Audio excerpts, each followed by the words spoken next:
एक और आरजेडी अध्यक्ष लालू यादव आज एक बार फिर से अपने पुराने अंदाज में आने की कोशिश करते नजर आए, तो वहीं रामविलास पासवान की जयंती पर एलजेपी का झगड़ा और तेज हो गया है। चिराग और पारस गुट ने शक्ति प्रदर्शन किया। किस तरह आज भी चाचा भतीजे का झगड़ा सड़कों पर दिखा, स्पेशल रिपोर्ट में देखिए। फिर आगे चर्चा करेंगे, क्या तेजस्वी और चिराग नजदीक आएंगे और केंद्र में जो मंत्रिमंडल का विस्तार होने जा रहा है उसका बिहार की राजनीति पे क्या कुछ असर पड़ेगा। आने वाले दिनों में बिहार की राजनीति के समीकरण क्या कुछ कहते हैं, इस पर होगी तफसील से चर्चा। लेकिन सबसे पहले ये रिपोर्ट।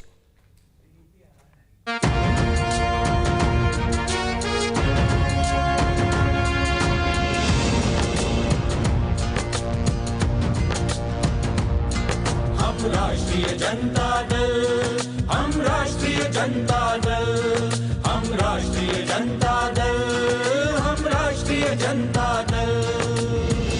42 महीने बाद आरजेडी सुप्रीमो लालू यादव अपने कार्यकर्ताओं के बीच थे। मौका था आरजेडी के 25वें स्थापना दिवस का। इसे लेकर पटना के पार्टी दफ्तर में खास तैयारी की गई थी। कोरोना की वजह से लालू यादव वर्चुअल प्लेटफॉर्म के जरिए सुबह 11 बजे के करीब कार्यकर्ताओं के बीच आए तो वर्कर्स का जोश हाई था। जिंदाबाद के नारे लगे। लालू यादव ने दिल्ली में अपनी बड़ी बेटी मीसा भारती के घर से आरजेडी के सिल्वर जुबली प्रोग्राम का उद्घाटन दीप जलाकर किया। इस मौके पर बिहार की पूर्व मुख्यमंत्री और पत्नी राबड़ी देवी भी मौजूद थी। उद्घाटन सत्र को संबोधित करते हुए आरजेडी अध्यक्ष लालू यादव ने कार्यकर्ताओं को पार्टी के स्थापना दिवस पर बधाई दी। साथ ही रामविलास पासवान को उनकी जन्म जयंती पर श्रद्धांजलि भी दी। एक और जहां लालू यादव अपने संबोधन में रामविलास पासवान का जिक्र करना नहीं भूले, तो वहीं पटना में पार्टी के दफ्तर में आरजेडी नेता तेजस्वी यादव ने रामविलास पासवान को श्रद्धांजलि दी।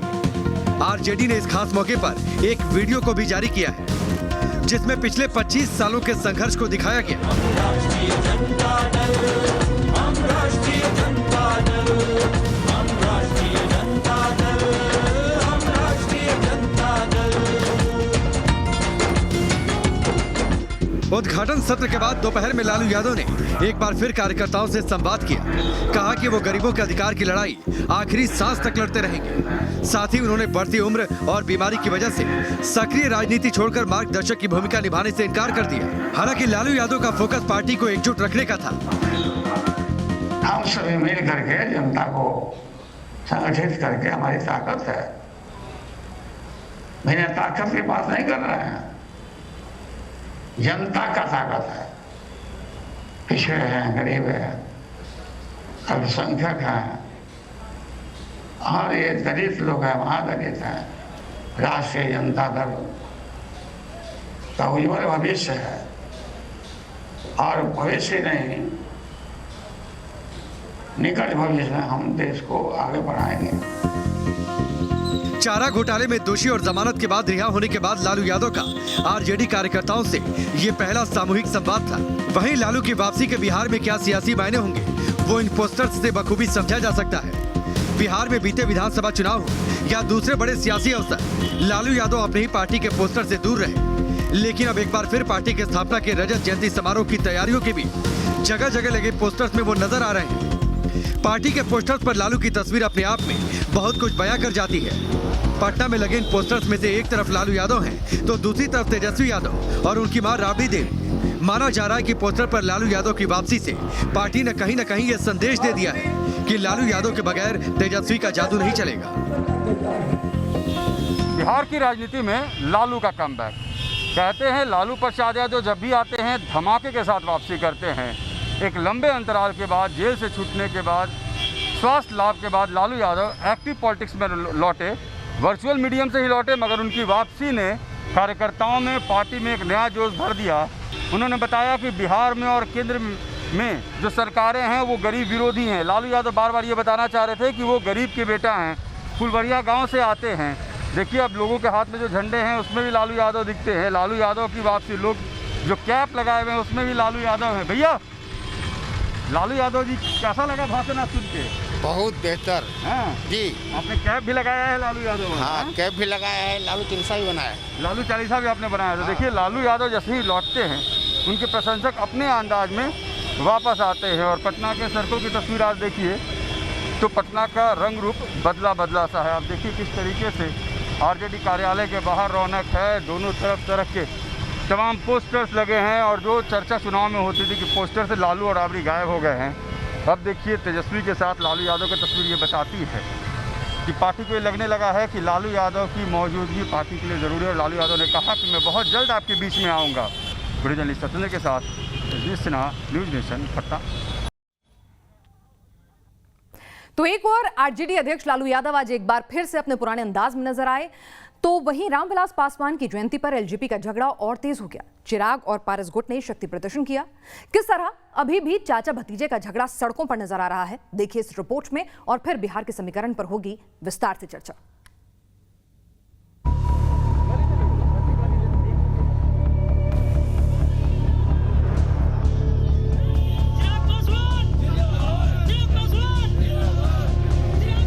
बाली की तरह एक भाई की विरासत पशुपति पारस ने छीनी तो बाली से बचाव के लिए खुद को हनुमान कहने वाले चिराग पासवान को राम याद आने लगे। चाचा की चाल से सड़क पर आए चिराग बीते कई महीनों से किसी त्रेता युग के मुनि की भांति लगातार राम नाम जपते रहे, लेकिन त्रेता युग की तरह ना तो चिराग को भगवान राम का कोई संदेशा आया और ना ही उन्हें राम की शरणगति स्वरूप कोई दिलासा मिला। फिलहाल तो चिराग पासवान संजीवनी बूटी या यूं कहिए सहानुभूति की तलाश में जनता के बीच आ गए हैं। इसी के लिए उन्होंने पिता रामविलास पासवान की जयंती पर उनकी कर्मभूमि रही हाजीपुर से अपनी आशीर्वाद यात्रा की शुरुआत की। के माध्यम से कोई मैसेज नहीं, सिर्फ बिहार की जनता के बीच जाकर उनका आशीर्वाद लेना चाहता हूं। अब बिहार की जनता के अलावा कोई बचा नहीं है मेरे पास, मेरा पूरा परिवार। आज अकेले हम लोग यहाँ पर, मैं और मम्मी खड़े होकर हम लोग पापा को याद कर रहे थे। ये वही दिन है जब मेरे भाई भी मेरे साथ होते, मेरे चाचा भी मेरे साथ होते, पर ऐसा हुआ। चिराग पासवान की आशीर्वाद यात्रा बिहार के हर एक जिले से होकर गुजरेगी। 7 जुलाई को समस्तीपुर, 8 जुलाई को बेगूसराय, 9 को खगड़िया, 10 को कटिहार, 11 को पूर्णिया, 12 को अररिया, 13 को किशनगंज, 14 को सुपौल, 15 को मधेपुरा और 16 जुलाई को सहरसा में चिराग की आशीर्वाद यात्रा होगी। जबकि दूसरे चरण में बाकी जिलों में आशीर्वाद यात्रा का कार्यक्रम तय होगा। हालांकि आशीर्वाद यात्रा से पहले चिराग पासवान ने ट्वीट कर अपने पिता को याद किया। हैप्पी बर्थडे पापा, आपकी बहुत याद आती है। मैं आपको दिए वादे को पूरा करने की कोशिश कर रहा हूं। आप जहां कहीं भी हैं, मुझे इस कठिन परिस्थिति से लड़ते देख आप भी दुखी होंगे। आप ही का बेटा हूं, हार नहीं मानूंगा। मैं जानता हूं आपका आशीर्वाद हमेशा मेरे साथ है। लव यू पापा। दरअसल चिराग पासवान का ये दर्द अपने चाचा पशुपति पारस के रवैये से है, जिन्होंने न सिर्फ भतीजे को पार्टी अध्यक्ष के पद से बेदखल कर दिया, बल्कि लोकसभा से भी नेता का पद छीन लिया। और अब पटना में एलजेपी के बंगले पर भी चाचा और उनके समर्थकों का कब्जा हो चुका है। पार्टी पर कब्जे का पावर शो और तस्वीरें अपने आप में सब कुछ बयां कर रही हैं। पटना के चौक चौराहे पर एक ही पार्टी के 2 तस्वीर लग रहे हैं, 2 पोस्टर्स लग रहे हैं। रामविलास पासवान की जयंती पर पटना के चौक चौराहों पर लगे पोस्टर में पशुपति कुमार पारस के पोस्टर से चिराग पासवान गायब और चिराग पासवान के पोस्टर से पशुपति पारस गायब। एक ही चौराहे पर पोस्टर लगाने को लेकर ये लूट मची है। ये पावर शो है रामविलास पासवान के परिवार के अंदर का, जहां पर चिराग पासवान जहां दिखते हैं वहां चाचा नहीं दिखते, और जहां चाचा दिखते हैं यानी पशुपति पारस दिखते हैं वहां भतीजे चिराग पासवान नहीं दिखते। यानी ये आज पावर शो पटना में ये दिखाने की कोशिश कि पार्टी किसके साथ, कार्यकर्ता किसके साथ, नेता किसके साथ। पार्टी ऑफिस पर कब्जा पशुपति पारस का, सड़क पर चिराग पासवान अपना कब्जा स्थापित दिखाना चाहते हैं। चिराग पासवान बताना चाहते हैं कि लोग हमारे साथ, पारस बताना चाहते हैं कि बंगला हमारा। पशुपति पारस और चिराग पासवान के बीच एलजेपी की दावेदारी की जंग भले ही जारी हो, लेकिन सियासी पंडित कहते हैं कि ज्यादातर पार्टी समर्थकों की सहानुभूति चिराग के साथ बनी हुई है। इसके अलावा 2020 बिहार विधानसभा चुनाव में चिराग ने अकेले ही पार्टी का नेतृत्व किया था और उनकी पार्टी को तकरीबन 26 लाख वोट यानी 6% वोट मिले थे। उनके एक उम्मीदवार को जीत मिली थी और 9 उम्मीदवार दूसरे नंबर पर रहे थे। यही वजह है कि चिराग को अपने खेमे में लाने के लिए आरजेडी की अपनी महत्वाकांक्षा भी है और फायदे भी हैं। 2020 के चुनाव में तेजस्वी ने साबित किया कि कि मुस्लिम और यादव मतदाता अभी भी आरजेडी के साथ खड़े हैं। ऐसे में अगर चिराग पासवान महागठबंधन में शामिल हो जाते हैं तो उसकी ताकत कई गुना बढ़ जाएगी। आरजेडी के पास आज भी 17% मुस्लिम और 16% यादव वोट बैंक है और ऐसे में अगर 6% पासवान वोट बैंक जुड़ जाता है तो उन 39% वोट बैंक के साथ 2024 लोकसभा चुनाव में वो बिहार में एनडीए को कड़ी टक्कर दे सकते हैं। ये तो लालू जी का देन था कि बिहार के दोबारा मुख्यमंत्री बन गए, पुनर्जीवित कर दिए और 71 सीट मिल गया था उस समय। तो नीतीश जी का पार्टी लोग भाजपा बोलता था तो नीतीश जी का देने की राजद जो है 81 सीट 80 सीट जीत गया। 2020 में बुझा गया ना कहाँ गए। पाटलिपुत्र की सियासत के नारद लगातार कह रहे हैं कि चिराग पासवान की हालत ऐसी है कि माया मिली न राम, क्योंकि फिलहाल जैसे राम का नाम आखिरी सत्य है वैसे ही चिराग का भी आखिरी सत्य यही है कि वो सियासत के पथ पर लालटेन लेकर चल भी पड़े तो ये रास्ता बहुत दूर तक जाता नहीं दिखता। हालांकि लालटेन और चिराग की जुगलबंदी से थोड़ा बहुत उजाला बढ़ने की उम्मीद लालू के लाल और छोटे पासवान दोनों को है। Team news nation. तो खुद को हनुमान बनाने वाले चिराग पासवान जो हैं अब कहीं अकेले पड़ गए हैं। अब अकेले में अब उन्हें क्या साथ मिलेगा अपनों का या फिर बाहर से नए दोस्त तलाशने होंगे और इसका बिहार की राजनीति पर क्या असर होगा। और चिराग पासवान के खुद के राजनीतिक भविष्य की बात करें तो वो कहां खड़े हुए हैं इस सब में और लालू की वापसी का बिहार की राजनीति में क्या मतलब है। इन तमाम पहलुओं पर चर्चा करने के लिए हमारे साथ एनके सिंह जी वरिष्ठ पत्रकार जुड़ चुके हैं, जयराम विप्लव हमारे साथ बीजेपी के प्रवक्ता हैं, अजय कुमार जी हमारे साथ चिराग के समर्थक जुड़ गए हैं और पारस गुट के समर्थक हमारे साथ संजय सर्राफ जुड़ चुके हैं, अरुण यादव जी हैं हमारे साथ महासचिव आरजेडी के और रजनीश सिन्हा हमारे संवाददाता ग्राउंड जीरो से तमाम अपडेट के साथ इस वक्त जुड़ चुके हैं। लेकिन सबसे पहले मेरा सवाल यहां पारस समर्थक संजय सर्राफ जी से ही है। संजय जी, अकेला छोड़ दिया चाचा ने भतीजे को। वो याद कर रहे थे कि पिता की जयंती पर कभी सब भाई साथ खड़े होते थे, आज मैं और मेरी माँ थे अकेले। तो संवेदनाएं आपके खिलाफ ना चले जाएं जिस तरह से चिराग जो हैं यहाँ पर सबको अपनी तरफ करने में लगे हुए हैं, आशीर्वाद लेने में लगे हुए हैं।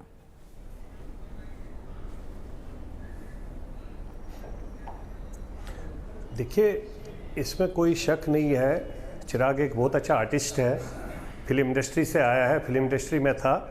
वो फिल्मी स्टाइल से जो वो बातें कर रहा है उन सब चीज़ों का आज महत्व नहीं है। महत्व है कि ये देखना है जो नज़दीकी लोग हैं। मैं भी पिछले 24 साल से इस परिवार में बैठा हूँ। हमारे स्वर्गवासी नेता हमारे माननीय आदर्श रामविलास पासवान जी के साथ काम किया हूँ, तो हम सब देख चुके हैं और हमने सब देखा है किस तरीके से चाचा के साथ व्यवहार किया जाता था। जिस चाचा को आज बोला जाता है कि चाचा छोड़ के गए हैं, चाचा छोड़ के नहीं गए हैं, चाचा को निकाला है इन्होंने वहां से। अजय कुमार जी, आशीर्वाद तो तब मिलेगा, बड़ों के साथ बदसलूकी करते थे चिराग। संजय जी कह रहे हैं 6 महीने पहले बोला है कि ड्रामा कर रहे हैं चिराग, बॉलीवुड से आते हैं, अच्छा नाटक कर लेते हैं, कोई इमोशंस नहीं है। लगता है अजय जी से भी संपर्क नहीं हो पा रहा है, लेकिन इस सब के बीच में जरा बीजेपी किस भूमिका में है वहां लिए चलते हैं आपको। जयराम विप्लव जी हमारे साथ इस वक्त जुड़े हुए हैं। जयराम जी, हनुमान के सुध लेने वाला कोई नहीं बचा रामनगरी में क्या? चिराग पासवान जी 2014 से स्वर्गीय रामविलास पासवान जी की आज जयंती है। सबसे पहले तो मैं उनको नमन करता हूं और आज देश के प्रधानमंत्री जी ने सवेरे सवेरे ही अपने ट्वीट के माध्यम से अपनी शोक संवेदना और उनकी जयंती को उनको नमन किया और उनको याद किया। 2014 से जब से उनसे हमारा गठबंधन था तब से हमारी पार्टी ने उनको पर्याप्त सम्मान दिया, उनका अधिकार दिया और उनकी साझेदारी भागीदारी हमारे साथ बनी हुई थी। 2020 के चुनाव में भी भारतीय जनता पार्टी ने कभी भी लोक जनशक्ति पार्टी को अलग जाने का रास्ता नहीं दिखाया, बल्कि वो स्वयं ही अकेले लड़ने का निर्णय लेकर के बिहार में उन्होंने ये चुनाव अकेले लड़ा और उस समय भी केंद्र में कहा तो ये भी जाता है कि उन्हें अकेले लड़वाया गया वोट काटने के लिए, लड़ा नहीं, अकेले लड़वाया गया वोट काटने के लिए। मुझे लगता है कि इस विषय में स्वयं चिराग पासवान जी बेहतर बता सकेंगे। मैं तो केवल नहीं, चलिए मैंने तो आपसे सवाल सीधा पूछा था। वो खुद को हनुमान कहते हैं, वो खुद को मोदी जी का हनुमान बताते हैं। राम की आप आस्था की और राम राज की कल्पना करती है बीजेपी, तो ऐसे राम राज में क्या हनुमान के लिए कोई जगह नहीं बची है? देखिए, देश में हर व्यक्ति जो आज नरेंद्र मोदी जी को राम समझ रहा है, उनको राम के रूप में देख रहा है, और देश में जो राम राज्य की स्थिति है उसमें हर व्यक्ति हनुमान है और मोदी जी हर किसी के साथ खड़े हैं। जी चलिए, रजनीश भी हमारे साथ उस पर ग्राउंड जीरो से जुड़ चुके हैं। रजनीश, कोई चिराग को ड्रामेबाज बता रहा है, कोई कह रहा है कि भाई ठीक है, पिता थे, सम्मान था, सब कुछ था, वही अकेले हुए थे। लग रहा है सबने दामन छोड़ दिया है। ऐसे में घर के रूठे हुए बच्चे को क्या पड़ोसी अपने घर में पनाह देगा?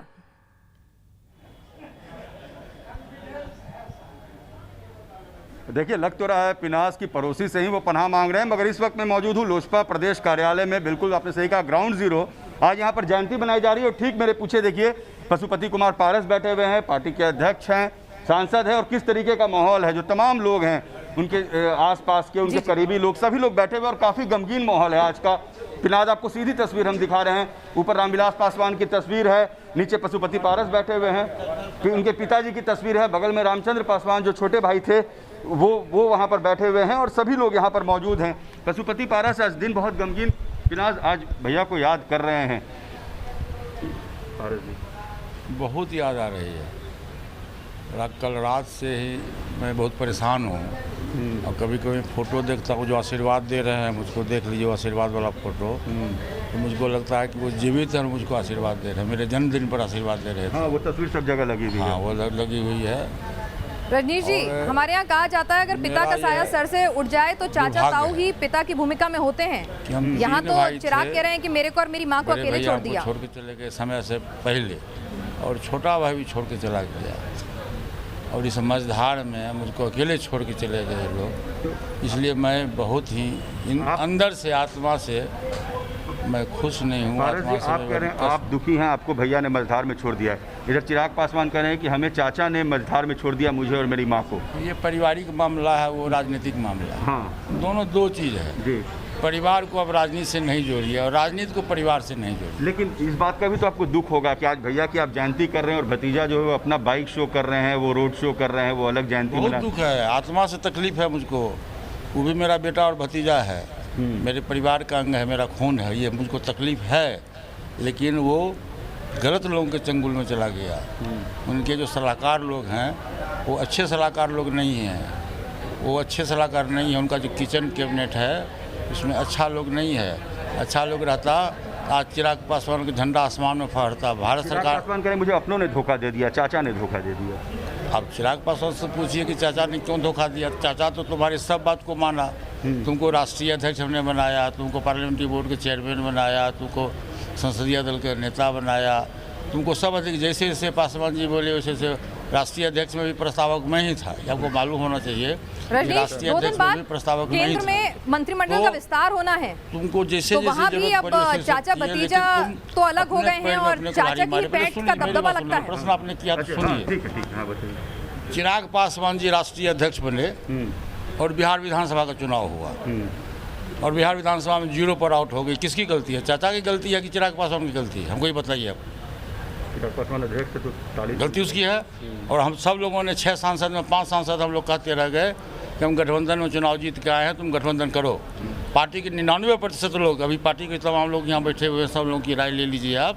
सब लोगों की राय देखिए। सेंट्रल पार्लियामेंट्री बोर्ड के वो वहाँ है, रामजी सिंह हैं, इधर वीरेश्वर सिंह जी हैं, इधर ललन बाबू हैं, सब लोग हैं। और सब लोगों की राय थी कि हम गठबंधन में चुनाव जीते हैं और बिहार में विकास पुरुष माने जाते हैं नीतीश कुमार जी, और देश में विश्व स्तर पर माननीय प्रधानमंत्री जी का आज है।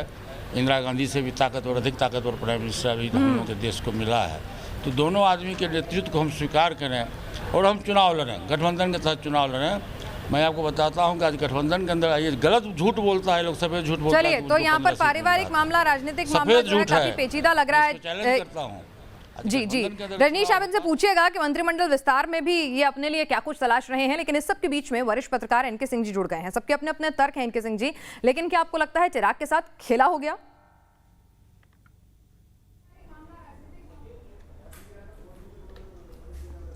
नहीं पिनाज, दरअसल ग्राउंड जीरो ये नहीं है। पार्टी ऑफिस ग्राउंड जीरो नहीं होता है ऐसे सिचुएशन में।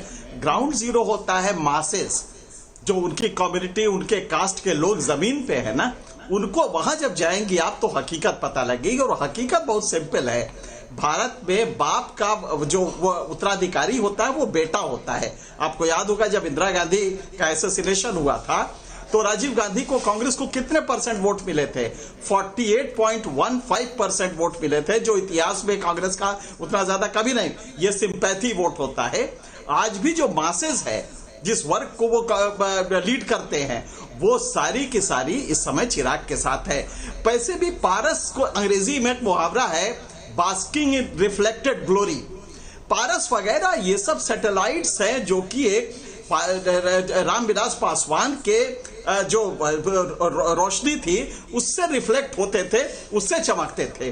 पारस कोई नेचुरल लीडर नहीं है, तो ये कब्जा तो कर सकते हैं, इसमें कोई दो राय नहीं है। हाँ, पारस ने कंडक्ट करने में डिसीजंस में गलती की, इसमें कोई दो राय नहीं है, पर वो पॉलिटिकल डिसीजंस होते हैं। नीतीश को हाशिए पे आज उनको अगर कम सीटें मिली हैं, इसके पीछे चिराग पासवान का डिसीजन है। लिहाजा ऐसे फेजेस आते हैं जिसमें आप अपने को तो खत्म कर देते हैं लेकिन दूसरा वाला भी नहीं पनप पाता। लेकिन बीजेपी ब्लंडर करेगी अगर वो ये समझ रही है कि वो पासवान इनको पारस को लेके मिनिस्टर बना के और वहां पे 50 या 55 लाख इस समय वोट्स है इनके, उसके पॉपुलेशन है। अगर ये चाहती है बीजेपी की पारस को ले आके मिनिस्टर बना के वो बहुत कुछ कर सकती है, तो शायद ये ब्लंडर होगा। अंत में आपको चिराग को ही नजदीक लाना पड़ेगा, वरना अगर चिराग छिटक के चले गए तो जो मास का वोट है उनके कास्ट का, वो पूरा का पूरा आरजेडी के साथ चला जाएगा। लिहाजा मुझे नहीं लगता कि बीजेपी ऐसा ब्लंडर करने जा रही है। जिक्र किया यहाँ अरुण यादव जी आरजेडी के महासचिव हमारे साथ जुड़ चुके हैं। अरुण जी, जरा ये बताइए कि चिराग तो नाराज बैठे हैं और उनकी पूछ लेने वाला ना तो बीजेपी में कोई मिल रहा है और अपने चचा ने क्या किया वो सब जानते हैं, और इस नाराज बच्चे का साथ तेजस्वी ढूंढ रहे हैं ताकि नीतीश से जो क्लोज फाइट थी उसको कुछ तिकड़म करके हटाया जा सके, ऐसी खबरें हैं।